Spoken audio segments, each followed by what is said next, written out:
Good morning. We'll continue with the yesterday's topic, that is the female reproductive system, where we have studied the ovaries and oviduct, and also we have studied the uterus, which included the cervix and vagina. Today we'll see the external genitalia of a female reproductive system, how it looks. So here external genitalia includes mons pubis and labia majora, labia minora, vestibules. We'll see one by one.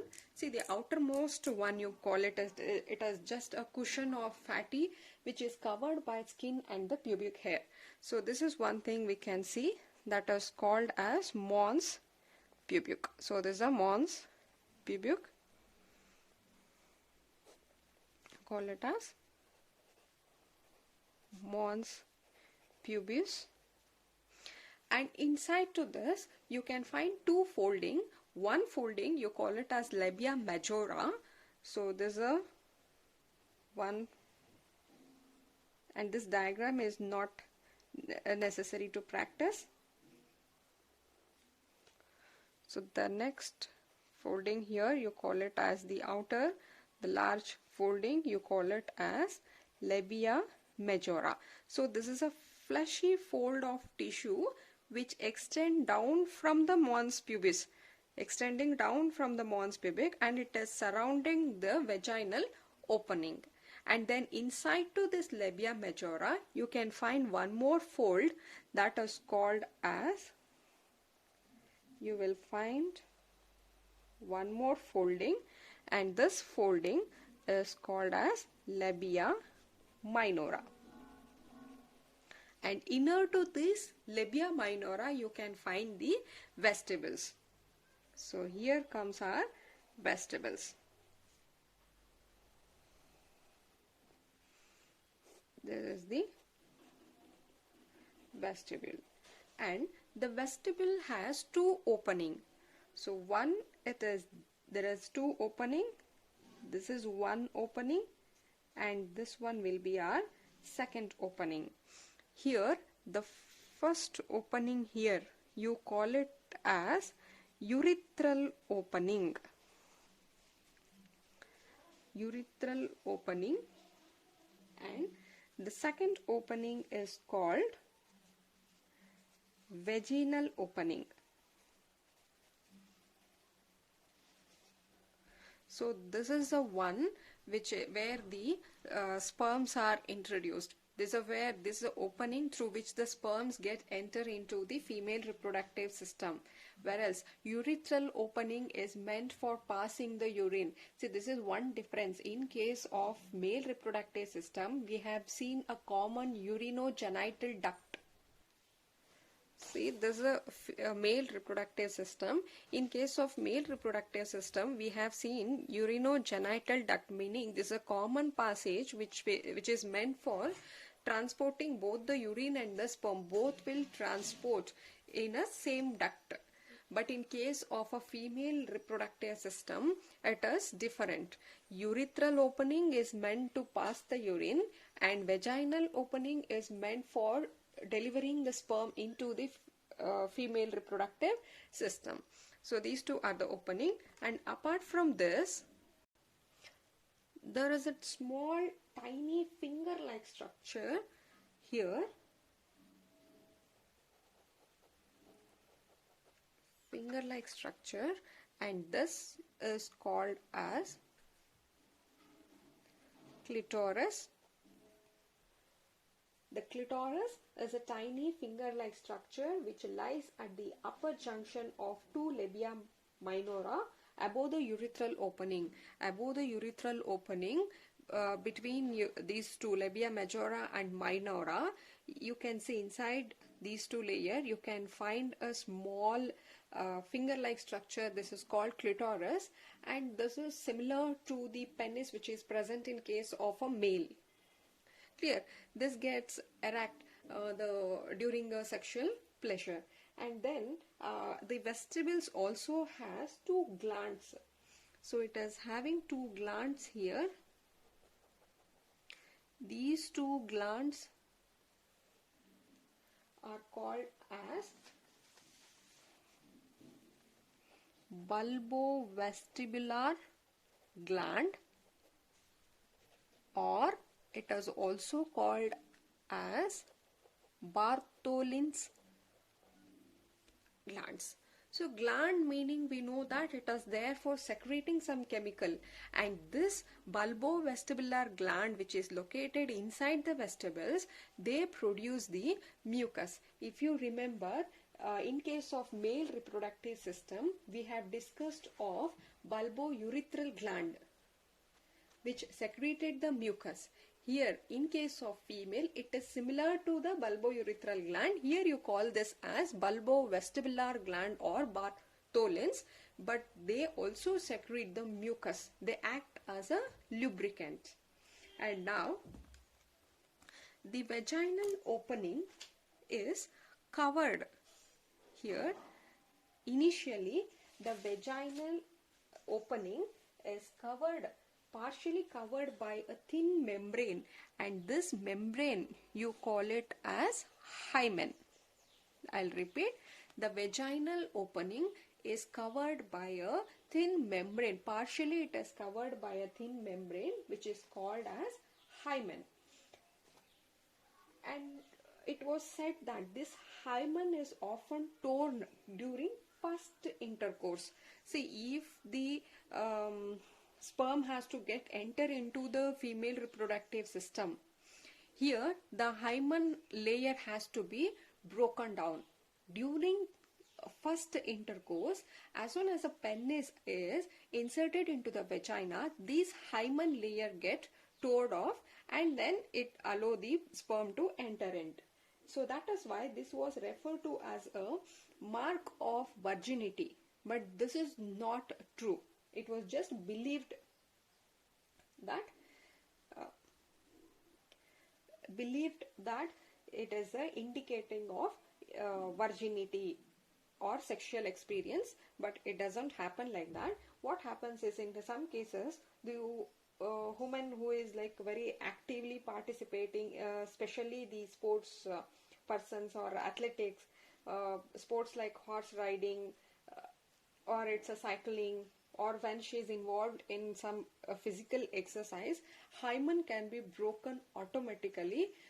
Therefore, you cannot say that this is the indication of virginity. And again, hymen in women can be of different type. It is partially covering vagina.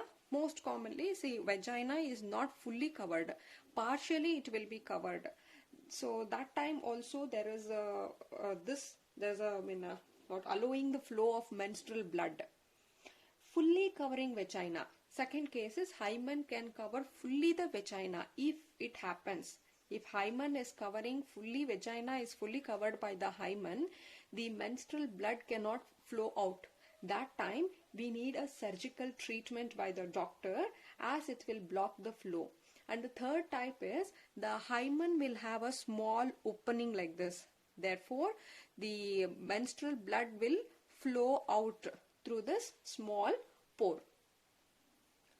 Clear? So this is all about the external genitalia. So the outermost layer you call it as mons pubic. Then it is covered by two folds of tissues. One it is labia majora, another one is called labia minora. Inside this it is the vestibules. Inside vestibule there are two opening. One it is urethral opening, one more vagina. This is to pass urine, and this is to pass the sperm into the female reproductive system.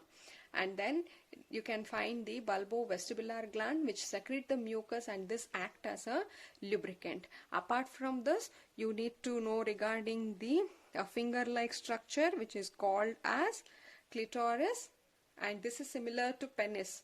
Okay, and then again one more, the vaginal opening is covered by a membrane called as hymen, and this is usually partially it will cover the vagina, or it will have the small hole in them so that the blood can flow out. Clear? So this is about external genitalia. We'll move on to the mammary glands. Yes, it is the mammary glands. A functional mammary gland is characteristics of all female mammals. So we know that the mammary glands are present, or it is a characteristics of the female mammal. Here these in case of female, these remain underdeveloped till the puberty. So this is commonly we call it as a breast, right? That is developed only in case of a female. In case of a male, it remain rudimentary form. But in female, what happens? This will remain underdeveloped till the puberty. But at the puberty, when she attained the puberty, these start developing under the influence of hormones like estrogen, progesterone hormone. This will influence to develop the mammary glands. And a mammary gland are paired structure. Here I have shown only one, but it is a paired structure or commonly called breast, that contain the glandular tissue and variable amount of fat. So you can see here there is deposition of fat. So this is a fat, and it is found between the lobes and cover the surface of the gland, and this is the amount of the adipose tissue determine the size of the breast. More the fat, more bigger the size of the breast. And then it comes the glandular tissue. You will find the glandular tissue. The glandular tissue of each breast is divided into 15 to 20 mammary lobes. See, in each glandular tissue you can find 15 to 20 mammary lobes. I have written just 2. Such lobes are 15 to 20 lobes you can find, and each lobe, inside each lobe, it is made up of a cluster of cells which are called as alveoli cells. Clear? So it is a lobe. Inside the lobe you can find here cluster of cells, and these cells are called as alveoli cells. This is a one which is going to secrete the milk.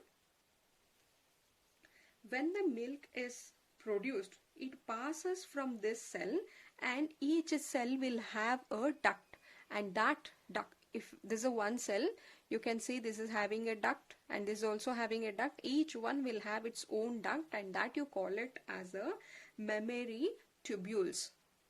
Once milk is produced in the cell, they are passed through this mammary tubules, and all the mammalian tubules come in contact, they join into a mammary ducts. And here the mammary ducts, what you can see here, these ducts in the near to the nipple, they are little bit swollen structure like this, they are little bit swelled, and this portion, the mammary ducts which are expanded here, are called as ampulla. They are called mammary ampullae, or it is also called as lactiferous sinuses. All are same. Clear? Ampulla, and it is here in this ampulla some milk may be stored even before it goes to the next duct called lactiferous duct. Clear? And from the lactiferous duct it is nipple, and then it is ejected out. Clear? So I'll repeat, each breast has the glandular tissue and the fat. Clear? So these are the fats, and then it comes the glandular tissue. Each glandular tissues of glandular tissues of each breast has 15 to 20 mammary lobes. You can find 15 to 20 mammary lobes. Inside the lobe you will have this alveoli cells which secretes the milk, that is passed to the mammalian tubule, and then it passed to the mammalian duct and to the mammalian ampulla, and finally the lactiferous duct, and through the nipple it is ejected out.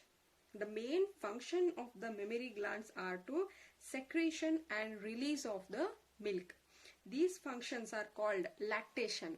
Secretion of milk, you call it as lactation, and this is associated with pregnancy and childbirth only. Milk production is again stimulated by hormone called prolactin. You have studied in your previous classes. Milk secretion is stimulated by prolactin hormone, which is secreted from the anterior lobes of pituitary glands.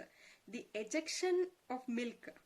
Ejection is decided or stimulated by one more hormone called oxytocin, and these are released from the posterior lobe of pituitary gland. Clear? So this is about the mammary glands. Just go through this once again. And this is the diagram given in your NCERT textbook. Clear? So you can find the fat and the glandular tissue. Inside the glandular tissue you can find many lobes present. Inside the lobes you have the alveoli cell. From the cell it is the mammalian tubule to the mammalian duct, then to the ampulla and the lactiferous duct, and finally it is the nipple. And you can see here the nipple is surrounded by a round hyperpigmented area. Here this is a nipple portion, and this one hyperpigmented area, and that is called as areola. It is called as areola, and these are, because of their pigment, they usually appear deep pink or light brown in color. On the surface of this, again there are so many sebaceous glands. These are called as areolar glands are also present. Clear? So this tip portion is the nipple. Behind the nipple you can find this dark area which is called as areolar, and then it comes here glandular tissues, lobe cells and the ducts. And this can also be one of your important 5 marks question. Go through this. And in the next class we'll see the gametogenesis process, where we have to study spermatogenesis and oogenesis under separate video. With this we'll complete female reproductive system. Thank you.